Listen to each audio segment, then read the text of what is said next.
Hello, everybody, and welcome back to the United Way. For our latest Manchester United news, Ten Hag demands Kane. Deadwood, will it be sold? And Ten Hag has a bit of a summer transfer plan. But joining me today, uh, we call it a return. We'll just call it a legend has returned. Is the main man himself, Ryan. Ryan, how's things? Good, thanks. How are you? Not too bad. If you didn't, I wouldn't blame you. But did you see the game yesterday? No, but I saw the highlights and I wasn't too pleased. But look, we just put that behind us now. Focus on the next one. Hopefully, get the win in the next one. Yeah, that's it. Hopefully, we'll just.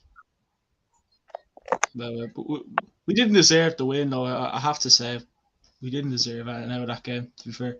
No, even as Luke Shaw said in an interview afterwards, they showed more passion, more desire, more determination, more fight. So, Yeah, what did they expect? that's it. That is definitely it. I mean, yeah, I think everyone got it wrong, even Ten Hag.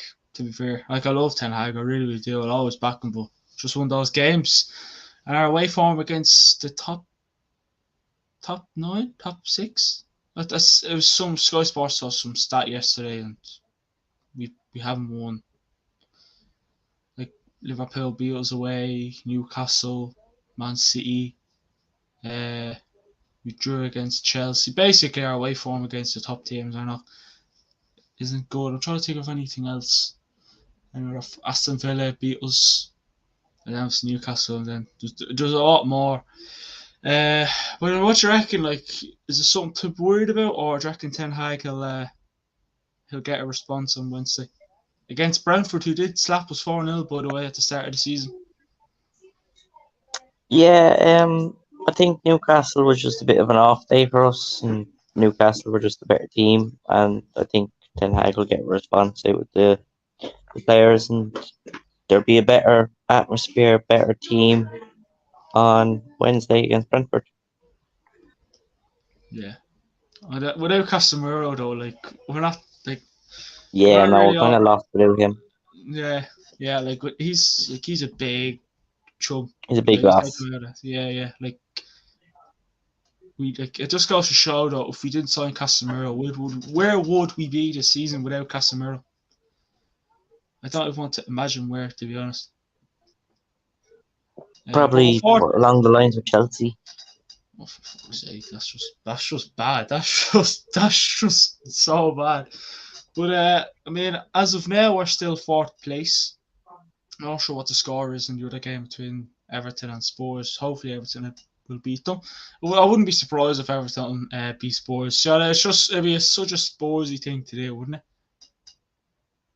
Like, oh, Conte's the problem. Next of all, they go and sack Conte and then they lose. Sean Deutsch, will he do his good old friends Man United a favour? We're not friends with Sean Deutsch, but you know, will can we appreciate him? Uh, But yes, I mean, listen, we're here to talk about Man United, obviously, and there's lots to talk about. Well, again, Manchester United, there's always lots to talk about. They never, there's always talking point if it's from a football match or just some stupid ownership news, or I don't know. Harry Maguire found out that he's a shitter defender than Phil Jones. You know what I mean? It's something we can still talk about. But I know. Well, it's finally confirmed. Finally, we knew it was confirmed today. But Luke Shaw has signed a new 4-year contract with the club. Ryan, talk to me. Did he deserve the 4-year contract? Because I definitely think he did. Yeah, no, 100%. Since Ten Hag kind of come in, he's kind of been playing better than we've seen the Luke Shaw we've seen kind of during the Euros, and it's just I think he's well deserved the contract, and Rashford's going to deserve his contract too. Yeah. And yeah, no, I'm absolutely thrilled to bits that Luke Shaw is here for another few years anyway, at least, and hopefully there's more good years to come. Yeah, that's it. That's it. I mean, Rashford's contract, like I don't know what's going to happen with his contract. Like he'll definitely get it, but it's just a matter of when. Like it's only a matter of time before he gets it. I mean, is Ten Hag just trying to tease us? But yeah, I mean 4 years. That's not bad. I think his contract expired. Was it next summer? I think something like that. Yeah. Yeah, so it's always nice to extend that really quick. Uh, Hold on a sec. Let me just have a look on what I can do here. But yeah, I mean, he got it 4 years. I like Luke Shaw. Like even his post match interviews, like he's like again like yesterday's one as we were just talking about at the start. He's always honest, and we like Luke Shaw. We really we like him cause of that as well. I mean, don't get me wrong. We have another decent left back in Tyrell Malacia. Like he's good. I like Malacia to be fair. I really like Malacia. Uh, well, hold on. I might try and use this. Will it be fine? Yes. There we go. Hold on. What did I put me in the middle. Michael, how's things? Oh, fine, bro. Not Fine, bro. too Can you bad. hear me? Yeah, all good, all Yeah, good. what's up, Ryan? Good, Michael. How are you? Yeah, I'm great, bro. I'm great. I'm good. It's been a while. That's good. It has. Watched the match yesterday, Michael. Oh, wow, it's crazy, bro. Yesterday was very sad for everyone, and particularly I was very, very upset. If you know what I mean. Considering it's Newcastle, and we definitely needed to, we needed to win, and we just bottled it up. The players they switched off for no reason, if you know what I mean. And Yeah. you know, the only player who stepped up, but it was just too much, was just David De Gea. It's not enough for him to to save us, unfortunately. And you know, Rashford was nowhere to be found. Bruno was nowhere to be found. I think it was just Anthony Martial. Anthony Martial had a bit of there was a glimpse of quality of what he can do. But unfortunately, it didn't last. But we are happy to have him back. But all round, we were poor. Luke Shaw said it like what Luke Shaw said. Luke Shaw said, not that Newcastle had the quality, but what made them stand out was the passion, the hunger, to Yeah. play. And obviously, that was what made them better off than we were. So, it's fair enough. Fair enough for Newcastle. But I hope we react on Wednesday. Yeah. Yeah. That's it. I mean, Gary Neville, like Gary Neville always does, talk. What he likes a bit of a waffle, and he was saying, is this, Manchester United, he worries about us. But yeah, I mean, it just goes to show, like, we never expected the season to be, you know, all rosy in the garden. Like, I know, like, our three, like, what's it? Like, I think we have like 3 points better than we did last season. People are jumping on top of us because of that. But like, look, I mean, Ryan, like, you're not in there. Yeah, we're 3 points ahead of better than last season, but we there's glimpses of improvement this season, and Ten Hag is he's exciting. Yeah, yeah. I mean, you look at some of the games that we have played, and you were like, "Oh yeah, Man United are back." And next week they lose to Liverpool 7-0, team in bad form, and then Liverpool played Bournemouth the following week after us, and they lost 2-0. So things change. That's football, and things always change in football. I mean, sadly, I know myself how things can change in football because Mm. some days are good, some days are bad. But yeah, it's just there's always going to be signs of improvement. Sometimes you're going to have bad days, but you always look forward to the next game saying there's going to be a big improvement and a better improvement and a better team response. So that's what I think is going to happen on Wednesday against Brentford. There's going to be a better response and we'll get the win. Yeah, yeah, that's it. And you didn't have that last season. like when we lost the game, I was like, here we go again. I have to get used to this stuff. I mean, I always remember the watch along we did last season. Well, there's a lot of watch alongs we did last season that we got slapped, but especially the one against Brighton, 4-0. That was such a pain. And then obviously at the start of the season, me and Leo did a watch along, and it was 4-0 Brentford. And then obviously I don't know. I thought maybe I'm cursed. I don't know when I do this. But no, I mean, yeah, it is like you can always expect some sort of maybe a bounce back or something like that. I even a decent performance like Liverpool beat us 7-0, went to beat Betis 4-1. Then we played Southampton, I think, on the weekend. Obviously, they're 0-0. Then we beat Betis 1-0 then as well. So, yeah, definitely is interesting. But listen, we'll get stuck into this news anyways. I mean, Ryan obviously seems to be confident that we'll bounce back on Wednesday. And again, you know, Ryan's usually the type, and Michael knows, Ryan's usually the type to be like a Mourinho, like, yeah, listen, we're done. But no, I mean, listen, we're going to move on because we're here to talk about Kane, Deadwood to be sold, Manchester United, all that stuff.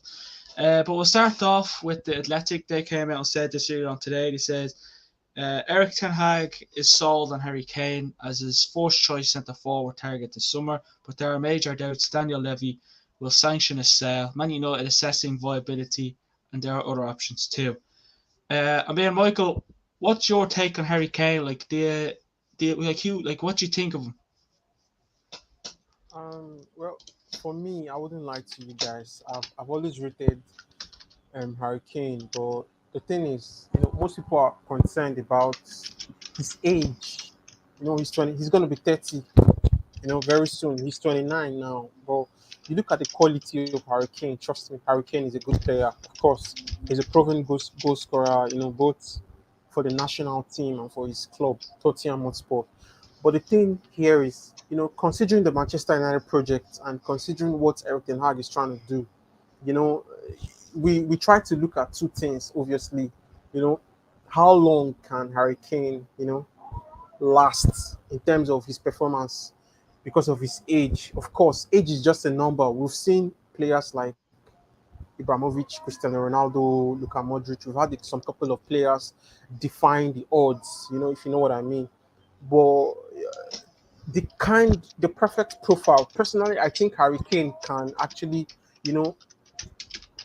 make good beats or make his name in the club because he can score goals. You look at holding up play, he can actually hold up play very well, obviously. And you look at what he can do, he can press.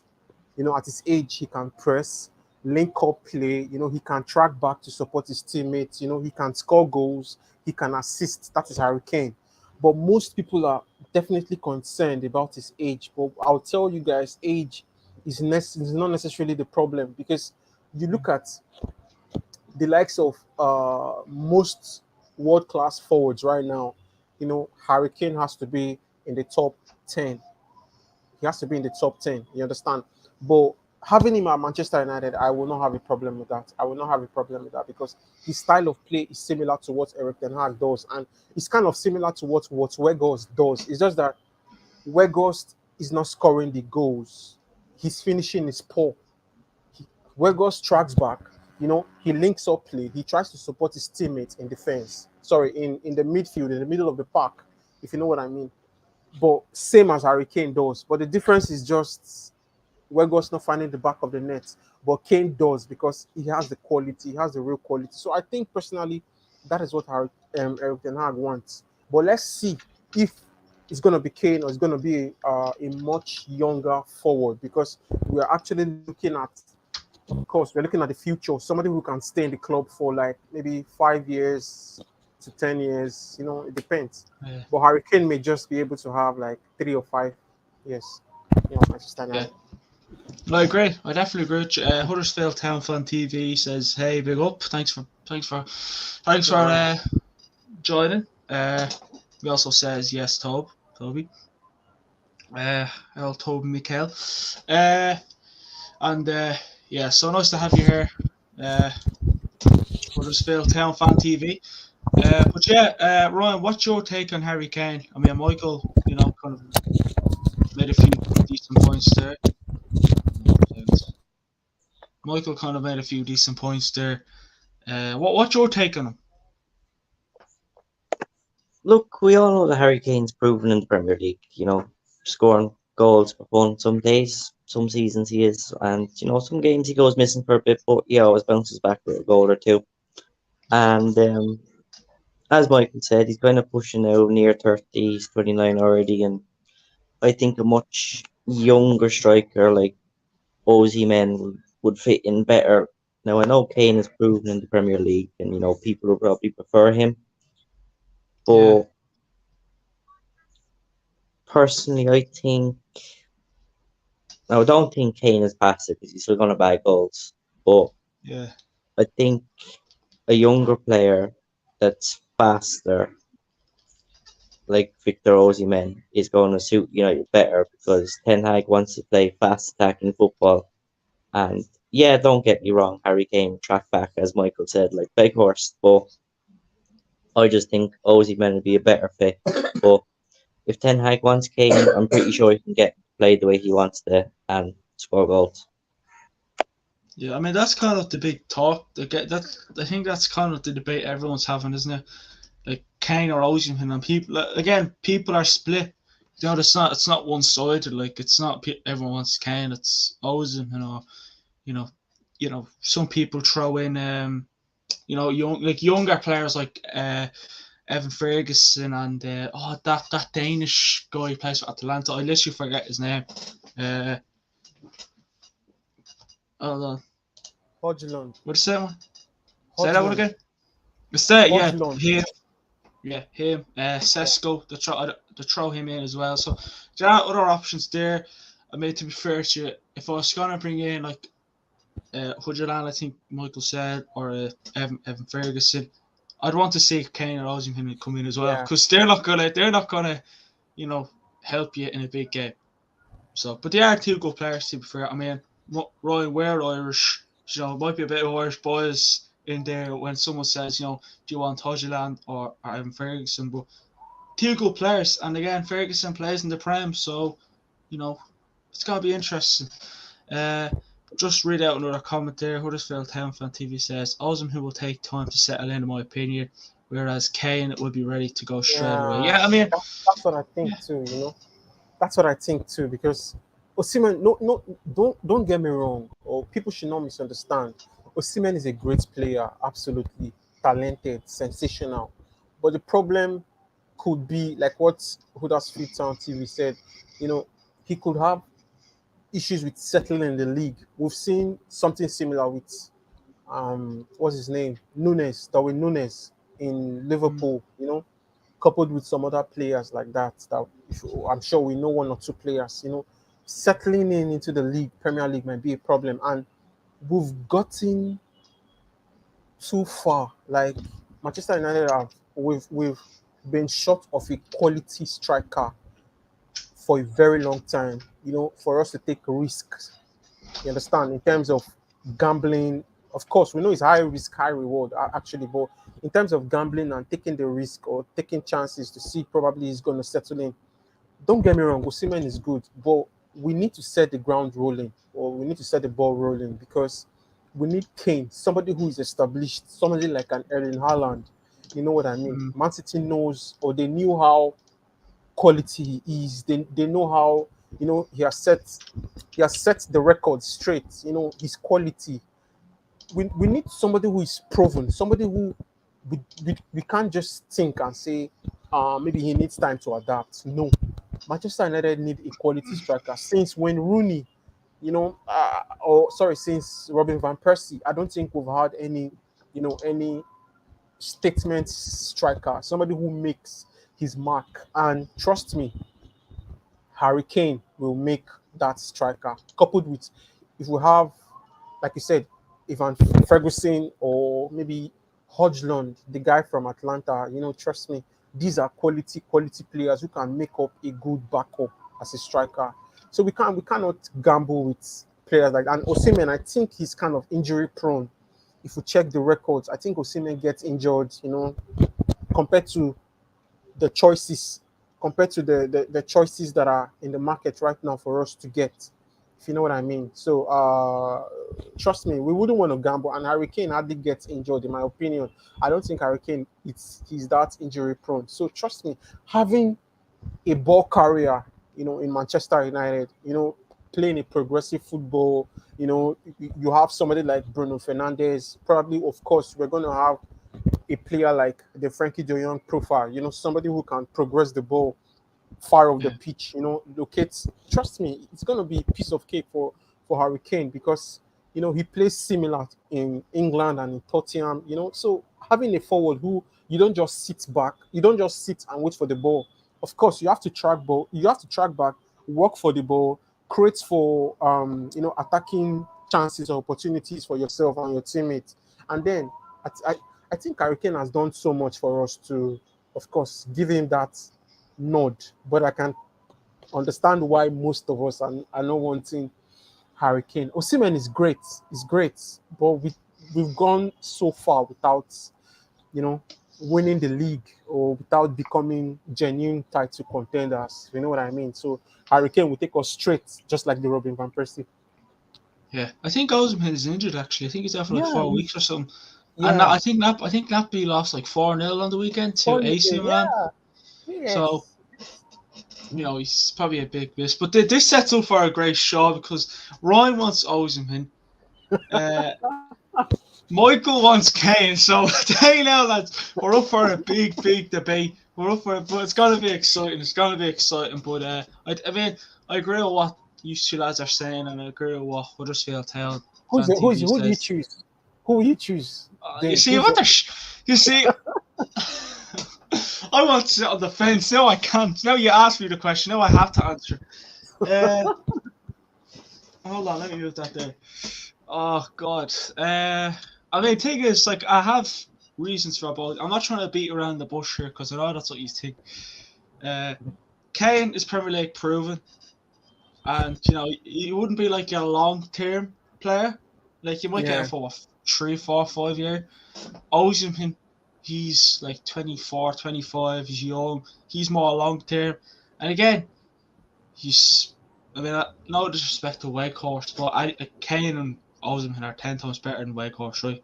I don't think anyone can disagree on that. I love Wakehorse's passion and his work rate, but unfortunately, that's all he has. He can't put the ball in the back of the net for the height he has. So there's positives and negatives about both. Really, that there is positives and negatives about both. Obviously, Kane. I mean, I would be leaning towards Kane more, but again, I'd be happy with either. I would be happy with either. Like, if you get Kane, not going to complain. If you get Osimhen, not going to complain. But it depends. I mean, you know, Ten Hag kind of likes to play this counter attack. He likes to go attacking football. Like you can yeah. see. So again, I'm not sure if I think Osimhen, is faster than Kane. So it depends who's going to work better under Ten Hag's style of play. You know, Uh, but then would you again, prefer? Would you prefer splashing 135 million or 130 million pounds on Osimhen, or you spend maybe 80 to that's it. 90 million on Kane? That's why it's a gamble. That's why it is a gamble with what you do. Like you're gonna get like. Let's be real here. Like Tottenham aren't gonna want to get rid of Kane for cheap either. I mean, what's the rough price you lads would kind of, I mean, Ryan, like if you were gonna get Harry Kane, like what would you, like, how much would you buy him for? Like, Dosanya Levy is just, he's a weird fella, but how much would you like?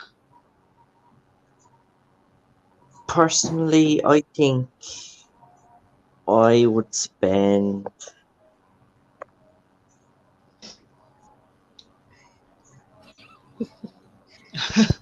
Again, throw English tax into this as well.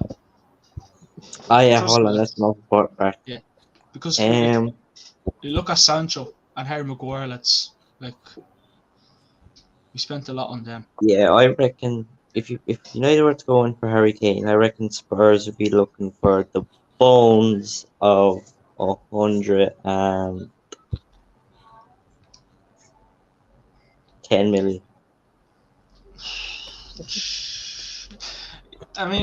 Michael, what would you be looking at? Yeah, I agree with Ryan actually, Yeah. because Spurs would definitely be looking for maybe 110, 120 million pounds. But they have to bear in mind that Harry Kane has, I think he has a year left in his contract. So I think S- Spurs are on the losing side now as it stands, if you know what I mean, because Kane can Mhm. he can decide to live on a free, and of course Spurs wouldn't want that. So I think ideally, I think 80 million for now is fair enough. Uh, 80 yeah, to 90 million is fair enough for him now. I think so. yeah. I'd say the balance of I'd agree with you. That's 120 million. I think is what they want because it depends who the manager is then, and Daniel Levy is not gonna let him go just like that because that chicken head, turkey head, or Charleston isn't gonna bloody help them. Like let's be real here, as well. But just reading another comment there. Yeah. Huddersfield Town Fan TV says, "Well, Horse is not quality, but he is doing his best, but he isn't good enough. That is clear." Yeah, pretty Yeah. much. I also ask another question, which again it's a hot topic as well at the moment. Do you guys think you should try get Bellingham in the summer? Ryan, Mister Hey Jude, na and all that. Do you think we should? Like, what would you do? Do you reckon Man United should try moving on? I mean, Liverpool are seem to be wanting him as well, but what would you be aiming Ah, yeah, for? thanks. Put me in the hot seat. Michael did to me, so it's only right I do it to someone else. Right. Personally, I know he's at the top of Liverpool's list, but if Liverpool don't get Champions League football, I honestly don't think him going to Liverpool. Yeah. But at the same time, we have so many midfielders. Is he actually going to start? Well, he's not. Well, I mean, you have like the midfielders. We could probably guess Sabitzer in on a permanent deal. I mean, just a quick one. Are we? Is anyone interested in bringing in Sabitzer on a permanent deal? Yeah, I think he deserves. Before, in my opinion, before Sabitzer decides to stay or Manchester United decides to sign him, I think we have to make sales. Like we have to sell some persons, some players, and we have to be wary of the financial fair play rules, and all of that. So of course, maybe the likes of McTominay, Fred, at least we heard in the news today that Eric Ten Hag talked about being ruthless, being the next phase of you know the progress, being the next phase of what is happening at United now at the change.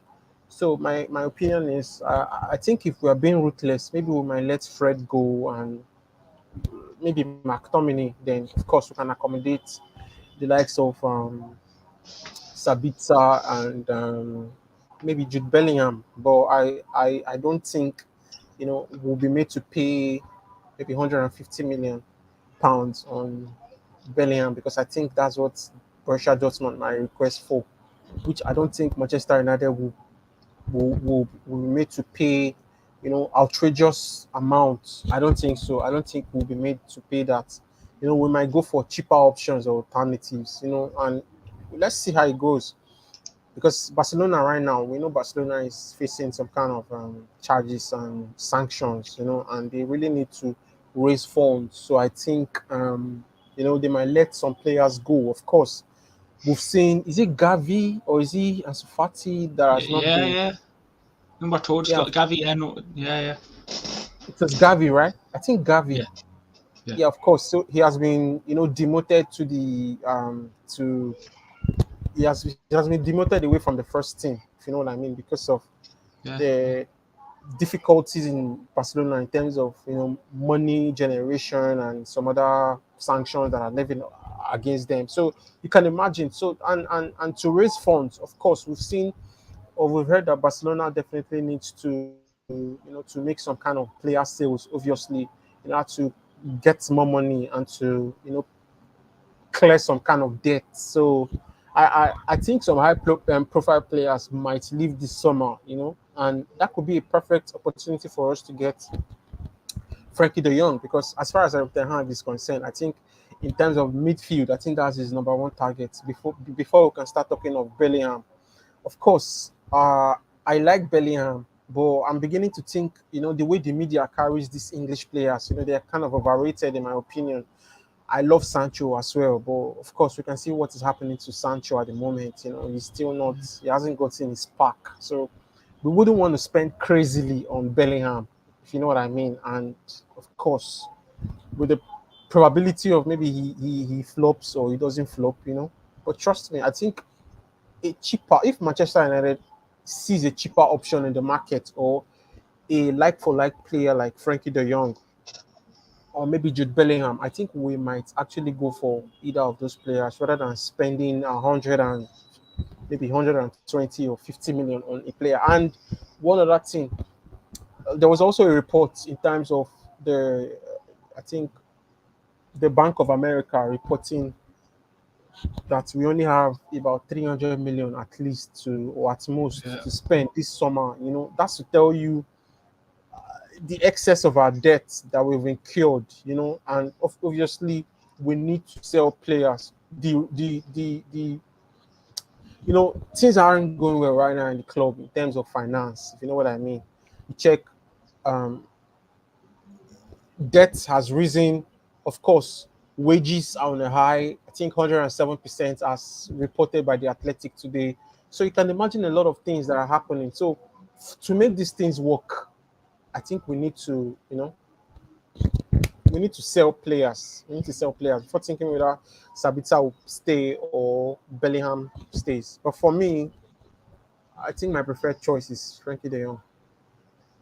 Yeah, I mean, Huddersfield Town Fantasy also says he can play alongside Casemiro, Jude Yeah, Bellingham. To be first, lads, I can't see Jude Bellingham in a United jersey next season.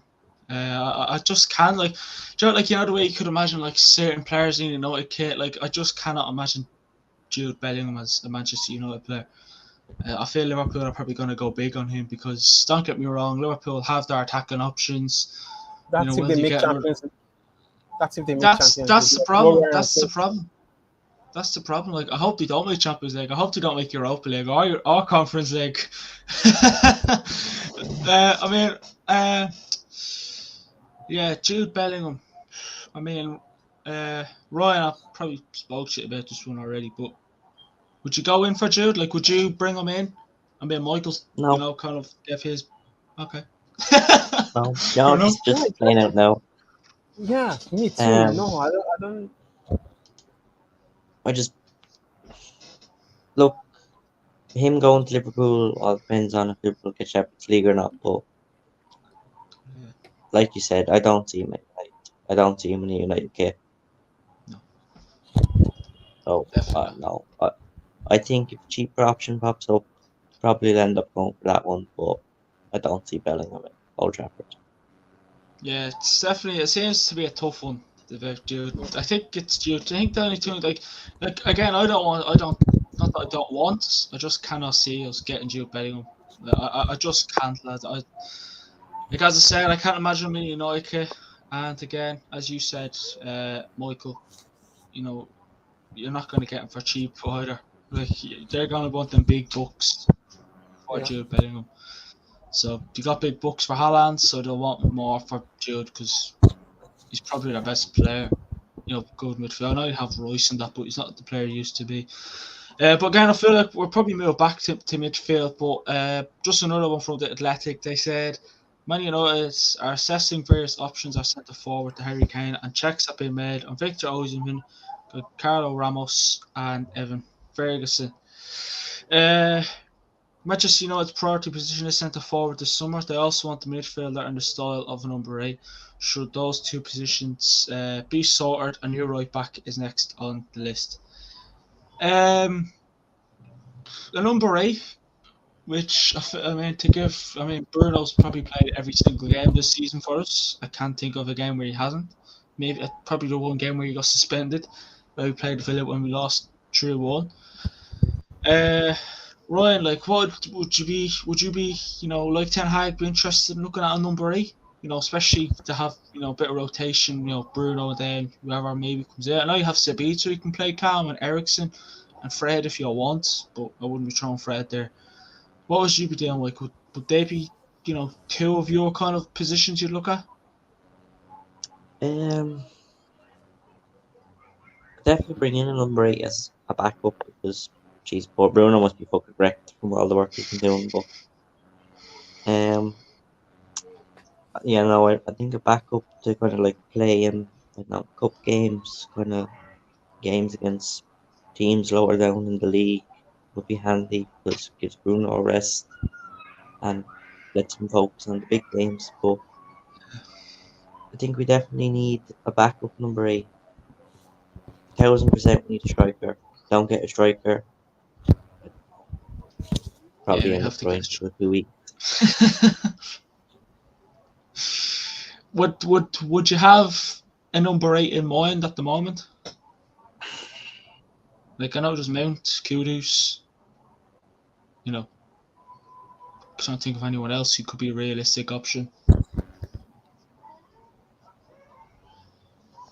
Can't When I, think t- of I've, one. I've, I don't know. I feel like Ten Hag will be cheeky. I want to go back in for Kudus. You might as well take the rest of the players off them. We'll take Timber on our way as well.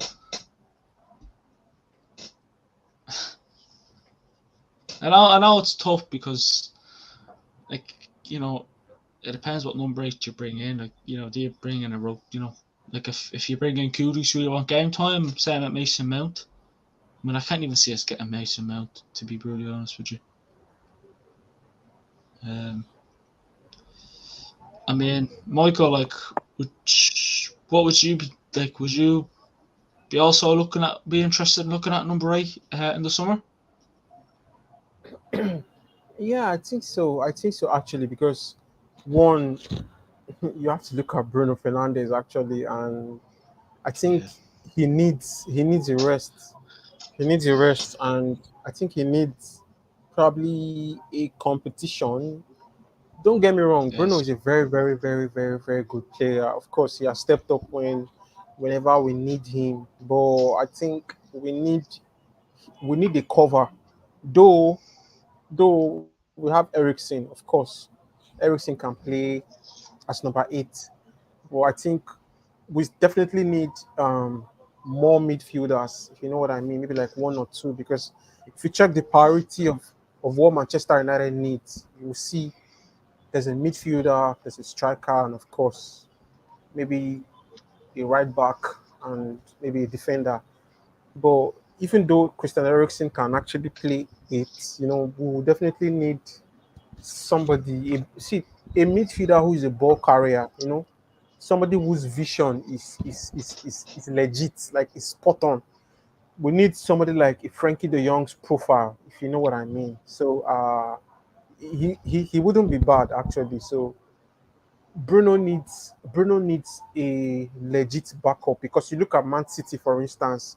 Of course, you look at Grealish, you look at Foden. You can see these are potential world class players, and of course, you can see how they best complement themselves. Whenever Foden was ill, I think so. I think he's injured. Grealish yeah, stepped up and played well. Look at Mares as well. Of course, there are times Mares wouldn't play. Someone else comes to the pitch and they do what they are supposed to do. I think that's what Manchester United needs in almost all positions, and especially the Bruno position, if you know what I mean. So it's going to be tricky actually, and this summer is definitely going to be very, very, very, very engaging for us. But let's see how it goes. Let's see how it goes. It's not just getting any kind of player. Let's get that correctly. It's getting the perfect profile you know, for the club. Of course, we have Ericsson, we have Casemiro, we have Sabitzer, and we have Bruno. But I yeah, yeah. think we still need a ball carrier. For instance, against Newcastle, it was crazy. The the midfield was dead. It was completely switched off. You know what I mean? We lost possession. McTominay and Co. They couldn't. In fact, they couldn't progress with the ball high up the pitch. They made some kind of defensive errors, mistakes, lose balls, lose passes. No one to complement Marcus Rashford. No one to complement Weghorst. Our attacking players from the center and from the wide areas. There was no orchestrator. There was nobody in the middle of the park who could, do a Frankie De Jong, if you know what I mean, or do a Kevin De Bruyne, if you know what I Yeah. mean. So it was really, really, it was awful. Like watching the match yesterday it was disgraceful from the lads. So we need somebody in the middle of the park who can dictate play. We need a midfielder, a perfect. And in my opinion, I can't see anyone else aside Frankie De Jong. Trust me, I can't. And I really do wish we get him. I really do wish we get him. So we're gonna see how it goes. We're gonna see how it goes. Yeah, that's it. I mean, this summer is going to be a busy one. Very, very busy. Especially, Very, very busy. it's going to be very busy. Like, trust me, like I feel like I'll have to sleep on my laptop because every 5 minutes you'll probably be live. Do you know what I mean? Yeah, of course, of course. You'd be on a sunny beach in Spain next fall. Hold on a sec, I have to go and talk about Man United selling Harry Maguire. Do you know what I mean? This is big news. This is the biggest news possible. Yeah, I mean a number 8. Like, I mean, we definitely need one. Someone to kind of give competition to.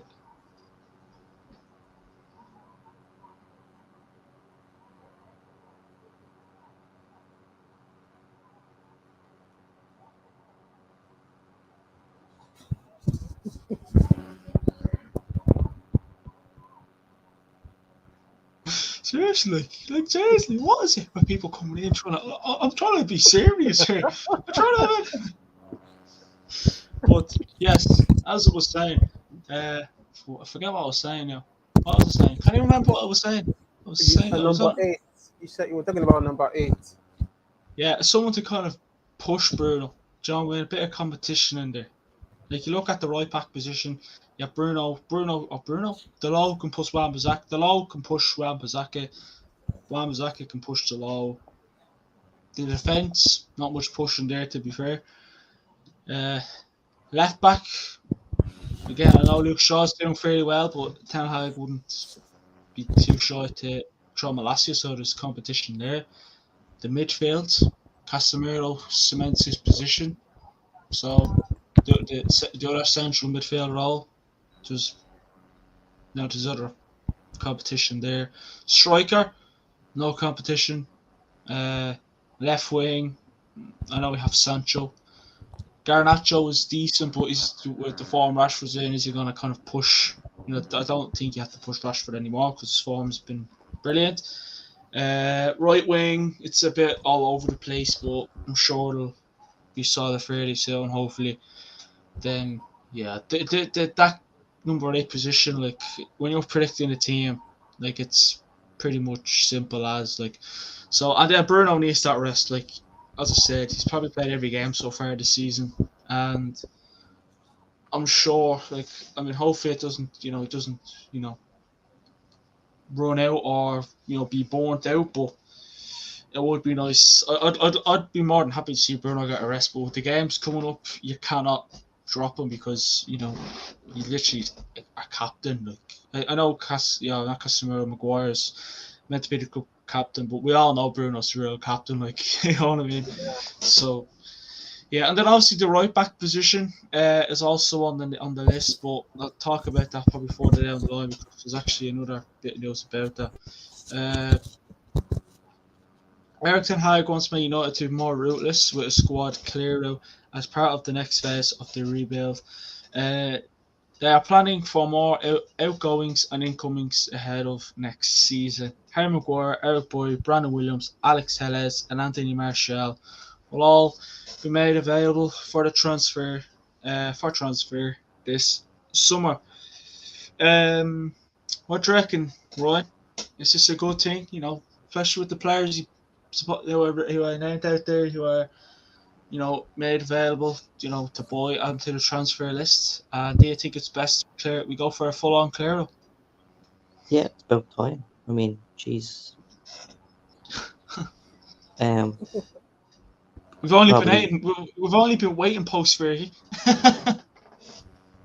don't want to, name any more, but a lot more could be added to that list. But Yes. yeah, no, a big clear out has to happen, and it's the only way it's going to be rebuilt is get rid of the Deadwood that doesn't play anymore, and Yeah. bring in new signings that are going to make competition for the other players in the start 11. And like that's how a team's supposed to work. You're supposed to fight against one another. Like you still play as a team, but fight against one another in training to say, "Oh, I want to be in the starting 11 this time, and Yeah. I'm going to make you get benched." So you need to get rid of the old players. Like, geez, Phil Jones is there since every other manager we've had post I, Fergie. So how we still getting paid is unbelievable. Like how we still play, I don't know. It's like we just get. He's like, I don't know.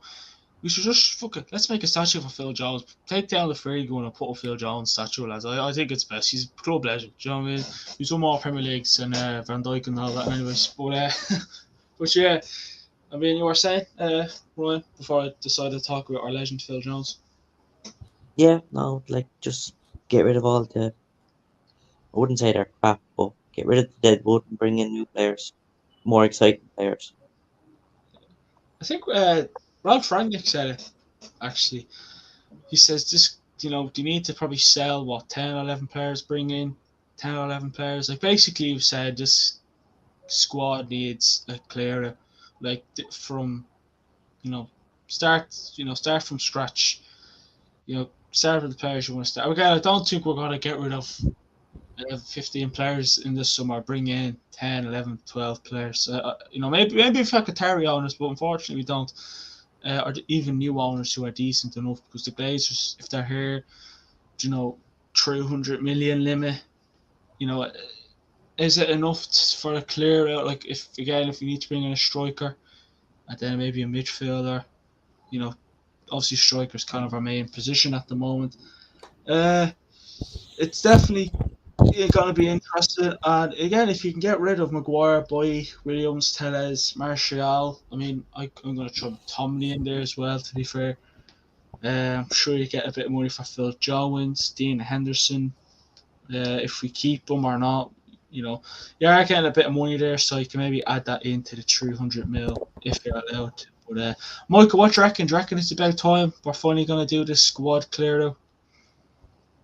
Yeah, of course, because Eric Ten Hag deserves a lot of credit because with the average players or the mediocre players we have, he has been able to try to get something out of them, but not for long, not for long. And of course, we've seen glimpses of what is to come if we don't act fast, if we don't, move to the next level, which is the ruthlessness which Eric Ten Hag talked about today.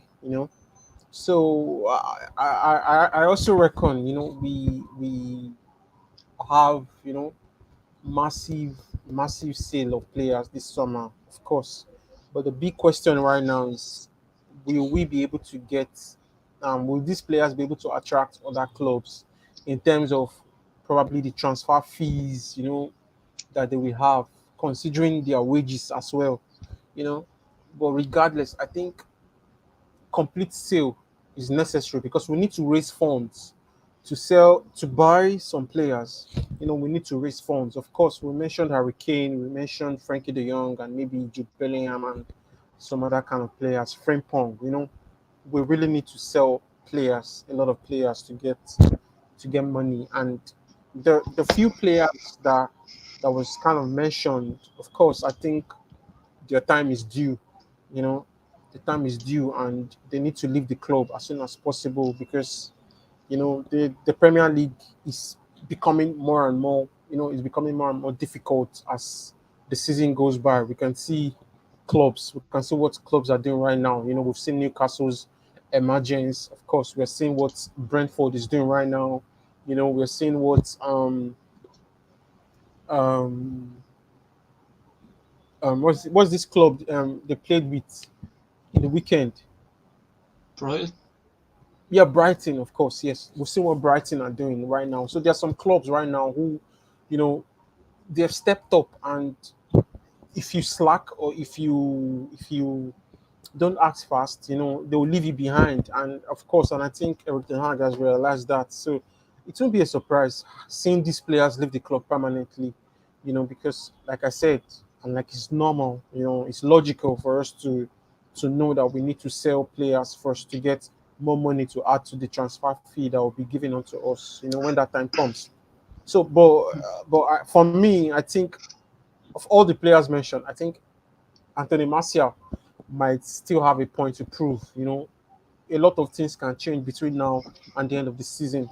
If he stays fit and if he plays very well, of course, we saw a little bit of good cameo when he came on yesterday. We saw a little bit of it. But let's see how Anthony Martial, how he fares from now to the end of season. If he doesn't get injured, you know, if he performs brilliantly, of course, he's the case surrounding Martial might change. We might just get maybe Victor Osimhen or Harry Kane or someone else, while Martial becomes the backup.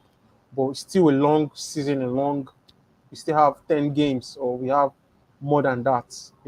10 games in the Premier League, and of course, we have other games left. So it's very necessary. It's very necessary for us to sell, and we've seen Man City doing that. Man City being what they are today is because of the ruthlessness they had. Of course, they sold most of the players they had under Mancini, Roberto Mancini, and then I think Pellegrini. This before Pep came into the picture. So this is Eric Ten Hag's time. So I think I wouldn't have a problem if we sell most of those players that I mentioned. I wouldn't have a problem. No, definitely not. And to be fair, I'm kind of glad that Ten Hag is finally, doing what we all would do and get rid of these players. We said it last season as well, last summer. Get rid of Deadwood. That's all we want. Just get rid of Deadwood. Like, I'm sure it's not hard. Just put them up for sale. I'm not surprised the players he wants to get rid of. But another one, they're also going to listen to offers for goalkeeper Dean Henderson.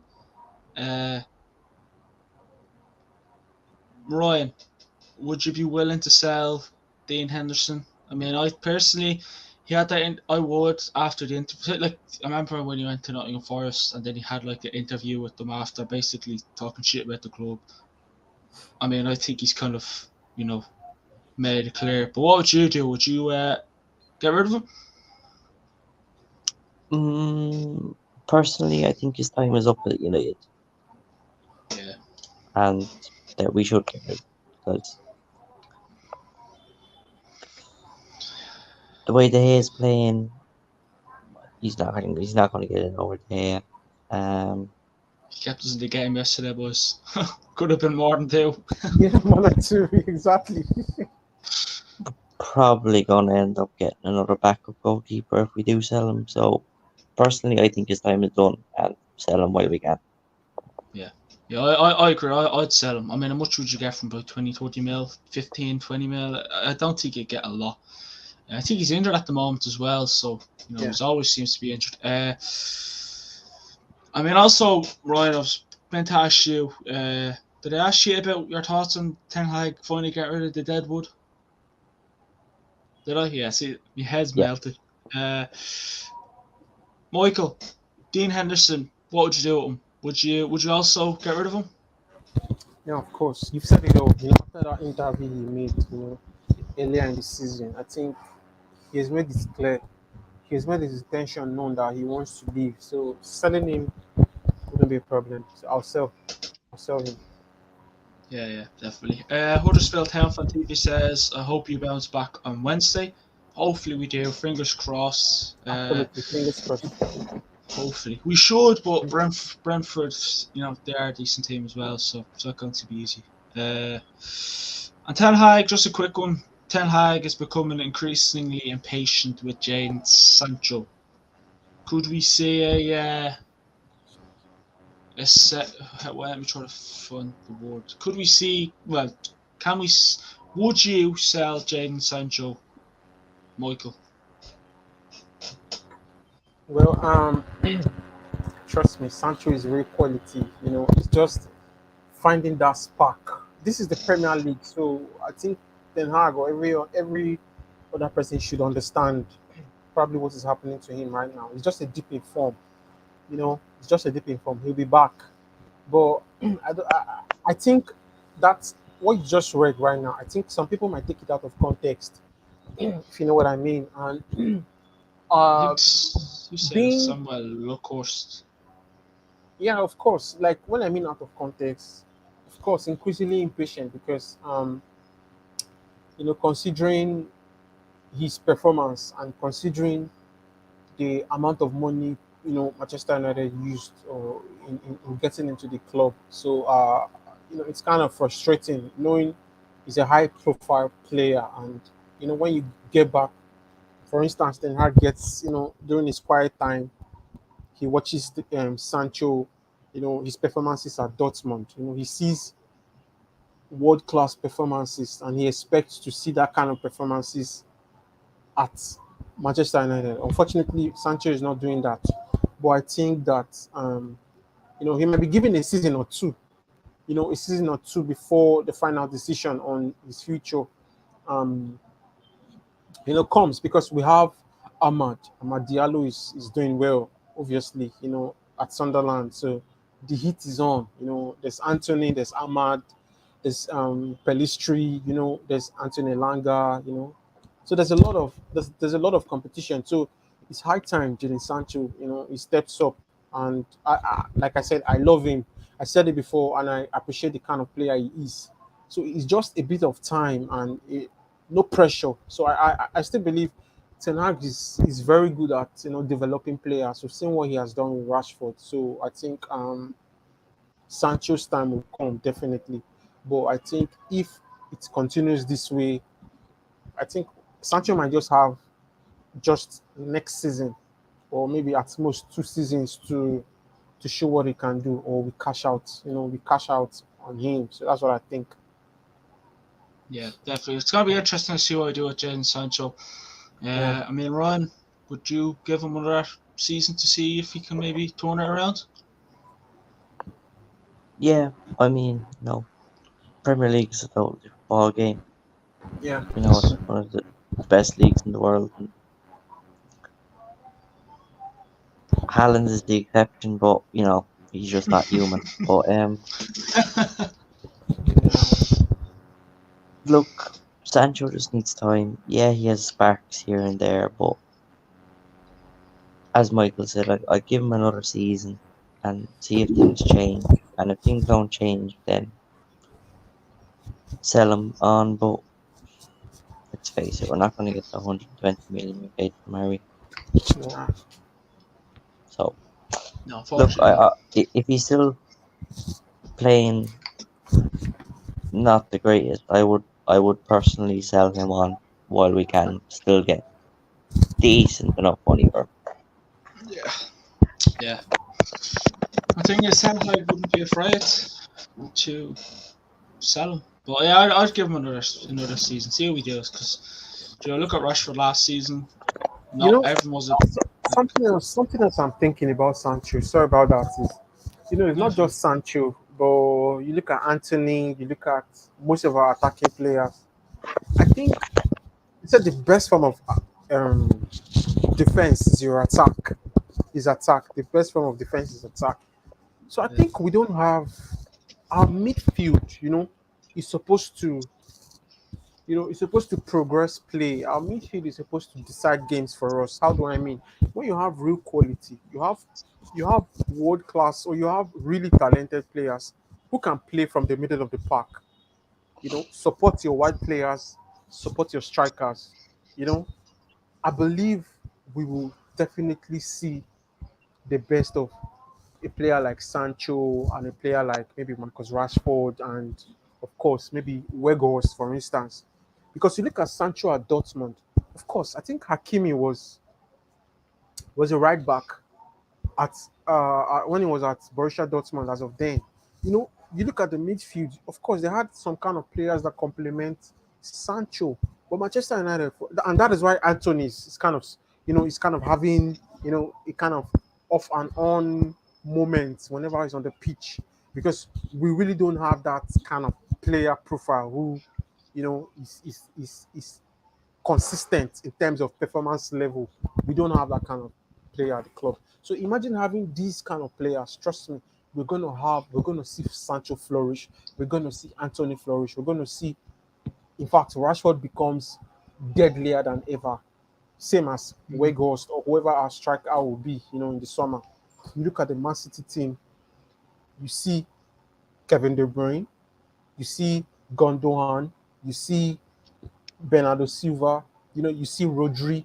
These are top players. These are top players that when you see you see Fernand.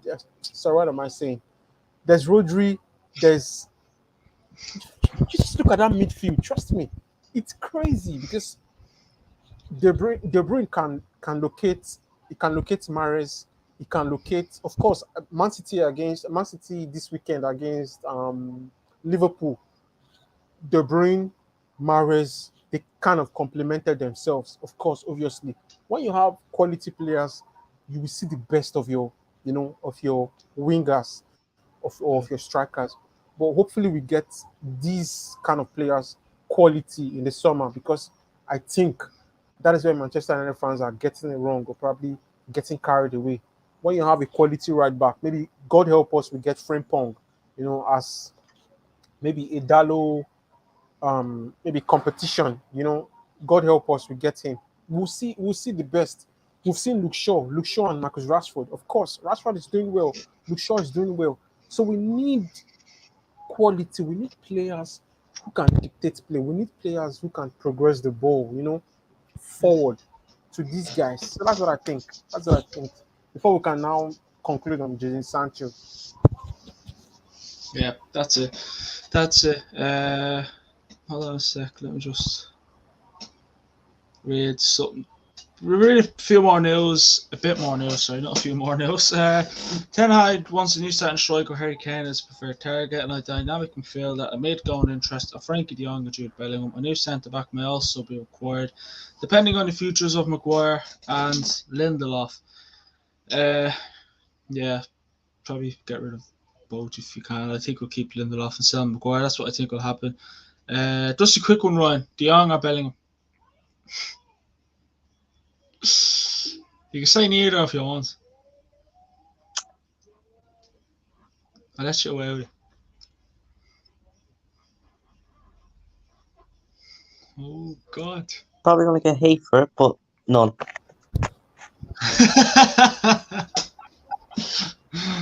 Michael, No. quickly. Oh. And there's good reasoning behind why I'm saying none, right? Oh. So I can see Bellingham going to Liverpool because Liverpool just spend a crazy amount of money to get him there. Desperate And the times call only for desperate reason, measures. the only reason I say no to Frankie de Jong is because of all the fun he was making of Man United before, and Yeah. saying, "Oh, you're not in the Champions League," all that Yeah. crap.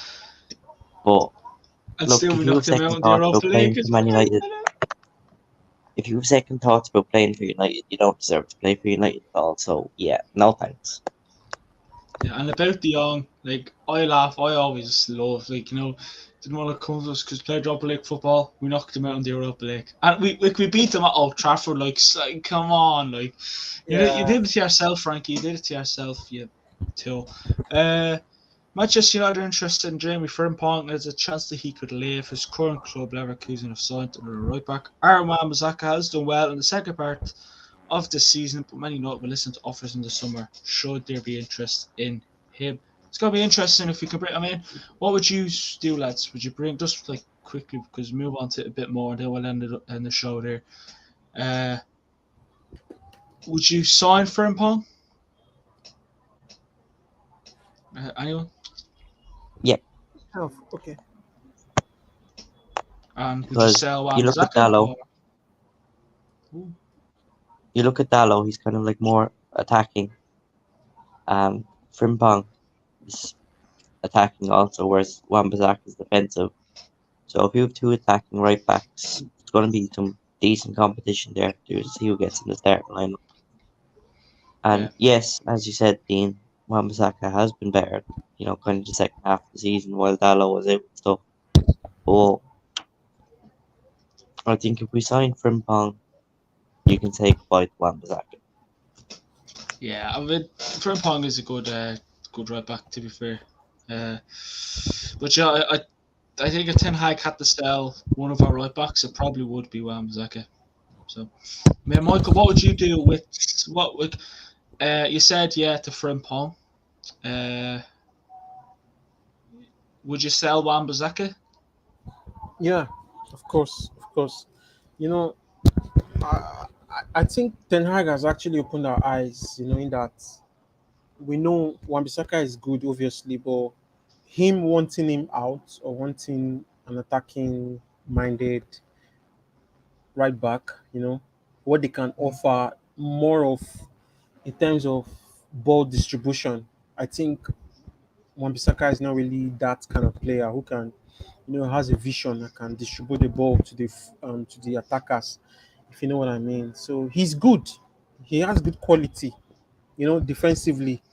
The best slide tackler in the league, as far as I'm concerned, But I think football is more than that. And, looking at the system a coach tries to implement in a team, can determine the kind of players he would definitely want. So Wan-Bissaka is not a bad player, but he definitely will not suit the kind of, system he Yeah. wants. Eric Ten Hag wants the Manchester City kind of system, attacking football, high attacking, high press.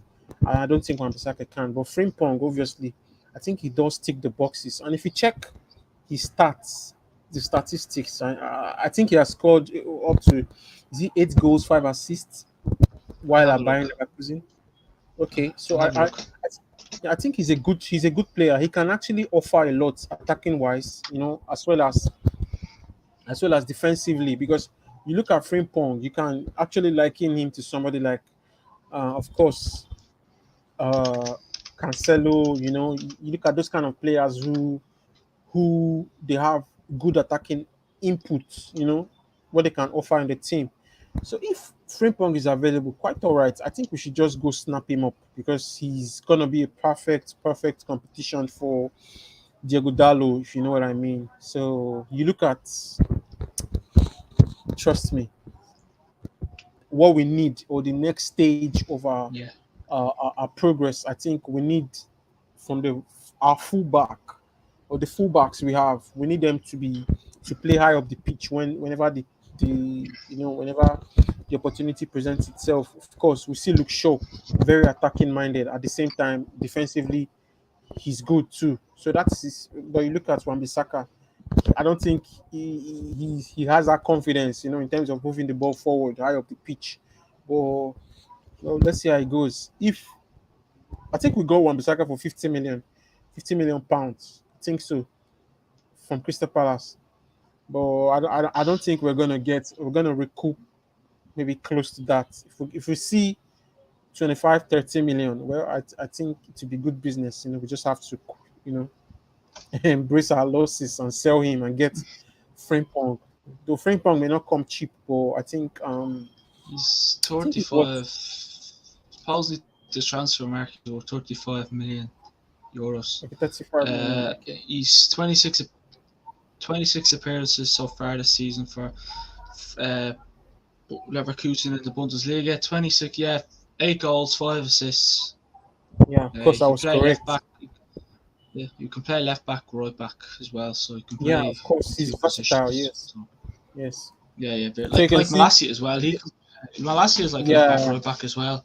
So yeah, exactly. uh, Yeah, another attacking right back will come on the agenda if Wan-Bissaka is sold. Exploratory talks have been held with Bayern Munich's Benjamin Pavard. He only scores. I don't want Benjamin Mendy. Ryan, you know why? You know what I mean? He only scores bangers. You know what I mean? But he only scored against us last week. But yeah, I mean, Pavard is a good shot as well. To be fair, But I don't know. It's going to be interesting to see what we can bring in. Just another bit of news. Anthony Alanga and Facundo Pellistri have been penciled in for loans next year amid the possibility that Eric Ten Hag accommodates Amad Diallo. Are we interested in not selling, loaning those two youngsters, lads? Right? Yeah, because I think game time is what they need to, get experience and improve. So I don't think they're gonna get to the first team. So loan them out is probably the best option. I wouldn't sell them because there's Yeah. good potential talent there, but I definitely loan them out. Yeah. Would you agree with him, Michael? I agree with Yeah, you. of course, of course, of course. I agree 100% with what Ryan said. It to be to be disastrous to sell both players. Their Yeah. quality. We've seen what Pelistri can do, and obviously Ahmad needs no introduction because he's a good player. He has done a lot for Sunderland this season, and I'm thinking Pelistri.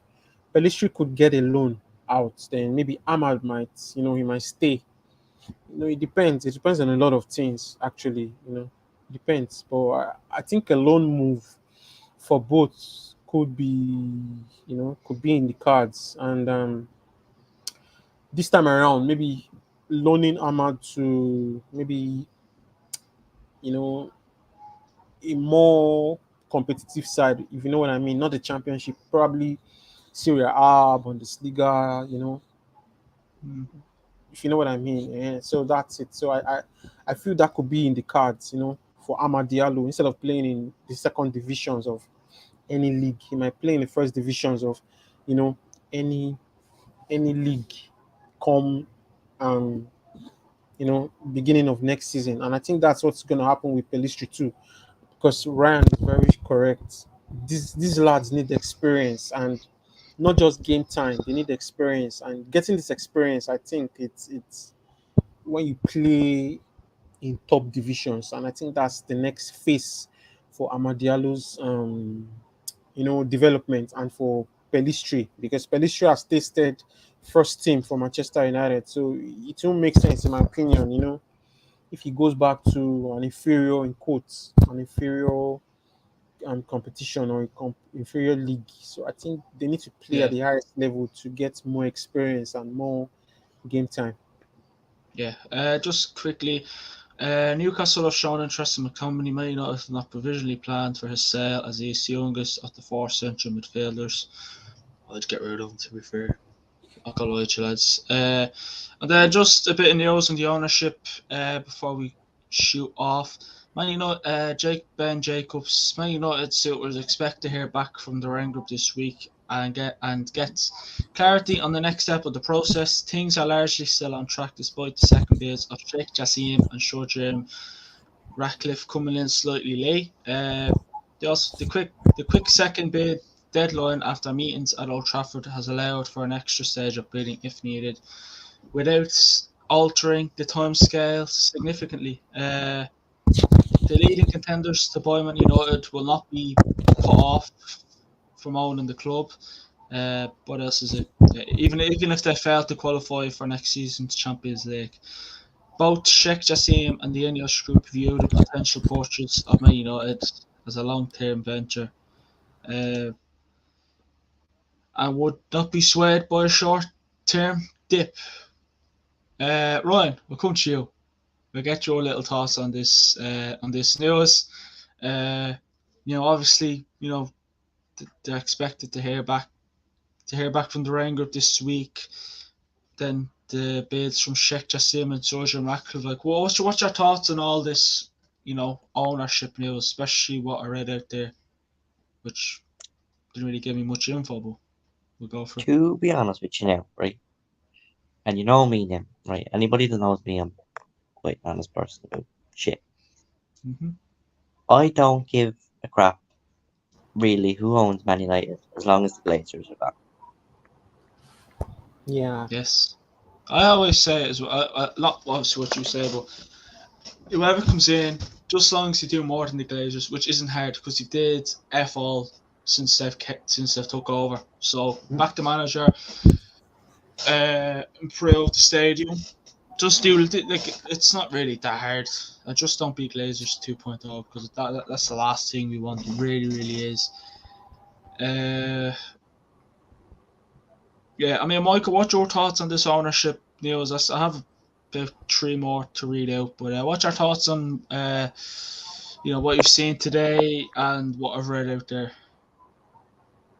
Yeah, well, it's you know the most important thing is that there's real intentions, from the Glazers to sell the club, and we heard something that I think today, regardless of the performances or the deep in form in quotes that we've had very recently, is not going to put off Sir Jim Ratcliffe or Sheikh Jassin. They are still in for the bidding war.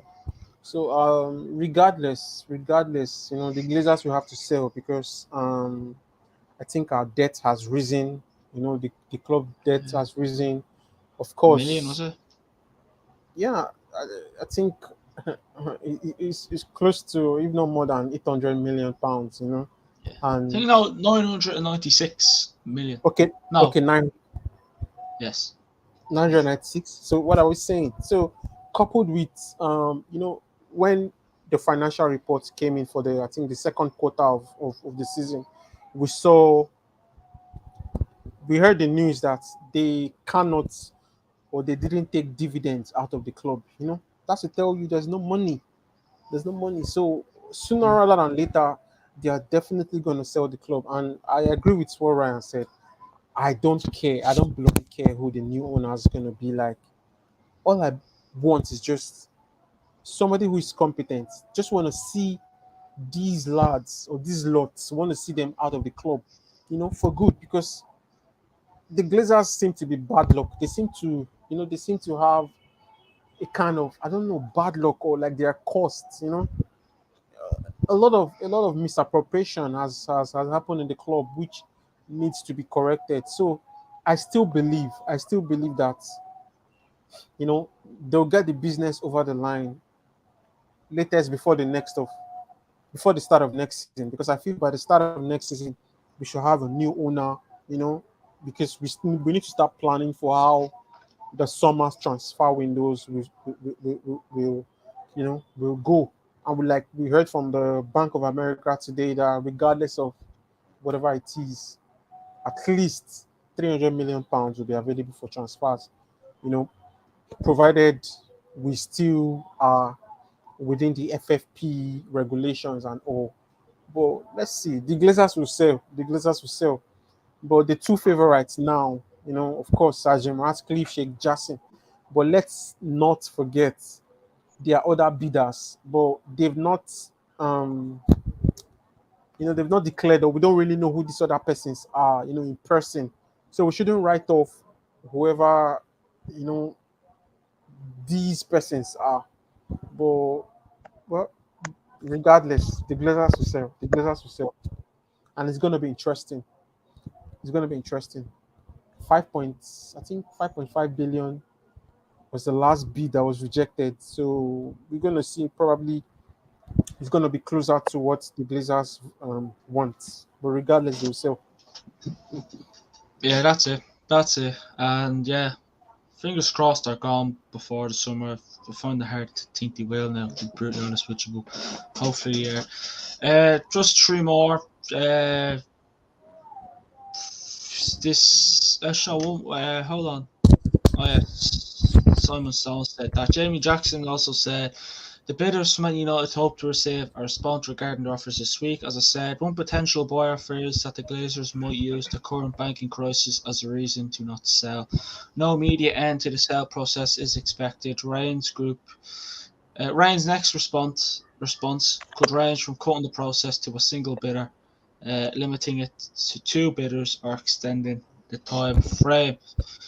Hopefully, the Glazers try not to use any excuses or try to find any reason not to sell, because surely you can't backtrack from this. And if they did backtrack from wanting to sell the club, there would be absolutely more that my God, that would be like no one would be getting out alive. Trust me, That's all I'm gonna say.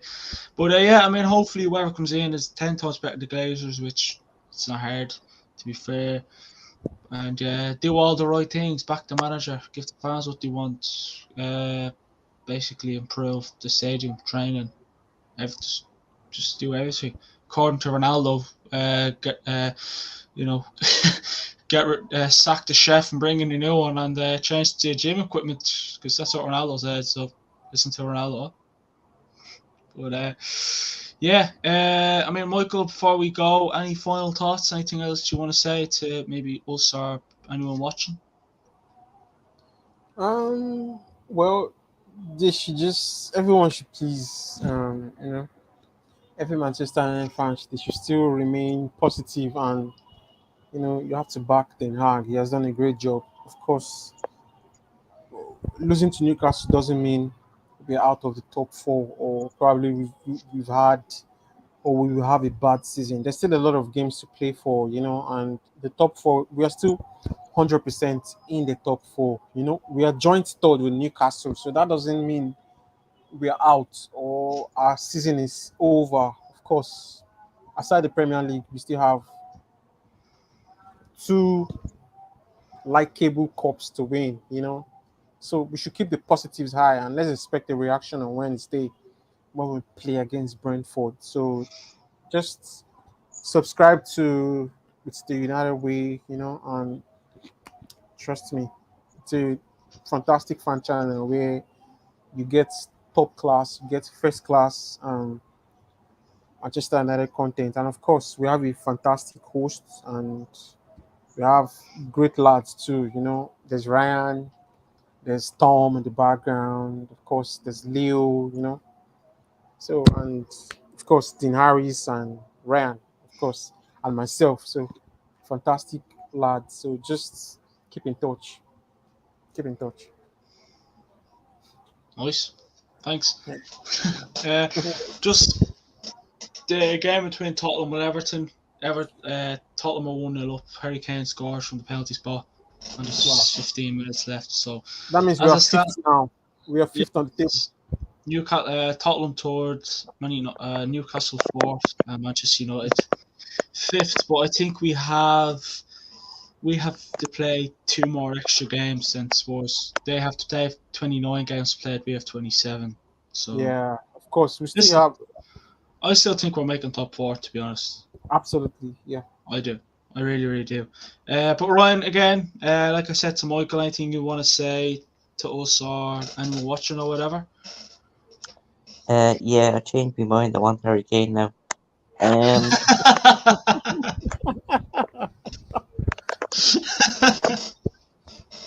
Yes.